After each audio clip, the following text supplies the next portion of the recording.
Monsieur le Président, Messieurs les ministres, Monsieur et Mesdames les rapporteurs, mes chers collègues, cela a été déjà dit, mais je le redis, la pédagogie, c'est la répétition. L'espérance de vie en bonne santé est en France de 64 ans pour les femmes et de 62 ans pour les hommes. En repoussant l'âge légal de départ à la retraite à 64 ans, est-ce donc ce message que vous envoyez? Vous partirez quand vous ne serez plus en assez bonne santé pour travailler.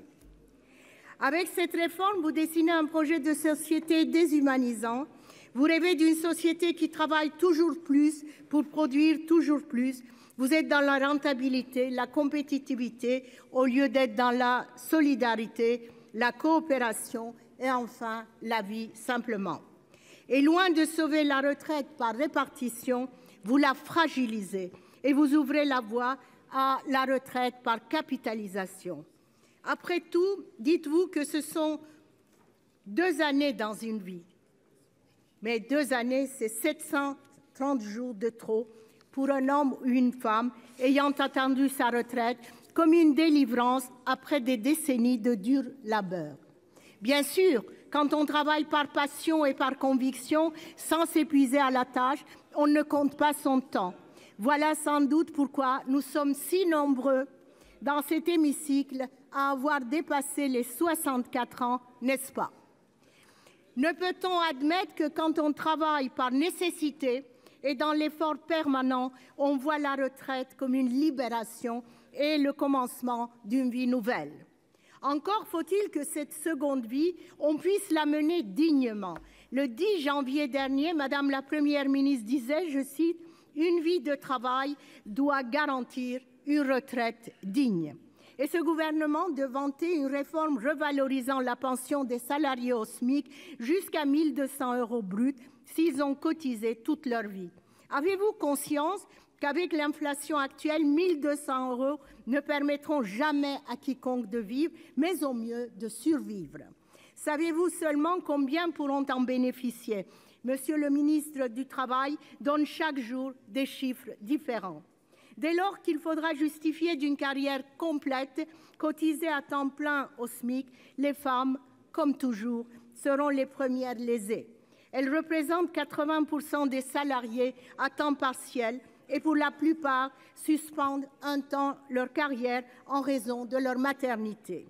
Leur salaire est en outre, en moyenne, inférieur de 22 à 28% à celui d'un homme. Elles ne cotisent donc pas de la même façon.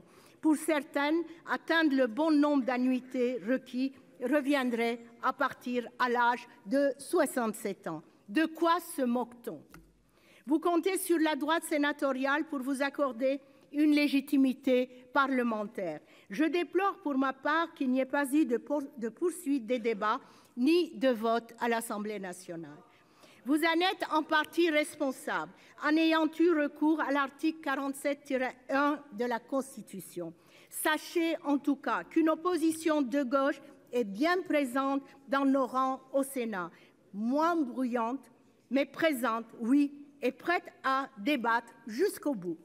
Les amendements de mes collègues de droite pour corriger votre texte, notamment en proposant une surcote de 5% pour les mères de famille qui auraient une carrière complète ou la création d'un CDI senior visant à favoriser leur emploi et à le valoriser, ne suffiront pas à rendre acceptable cette réforme. Une réforme que 69% des Français rejettent sans appel, selon un dernier sondage IFOP. Ces petits arrangements à la marge ne démontrent qu'une chose: droite et Macronie avancent main dans la main. Il est grand temps d'écouter la colère sociale qui gronde. Nous avons été des millions de citoyens et de citoyennes dans toute la France à manifester contre ce texte le 19 et le 31 janvier, le 7, le 11 et le 16 février. Le 7 mars, ils et elles diront de nouveau non dans la rue à votre projet de société. Nombre d'entre nous, parlementaires, nous serons à leur côté dans la rue et aussi au Sénat pour débattre des retraites. Merci. Merci. La parole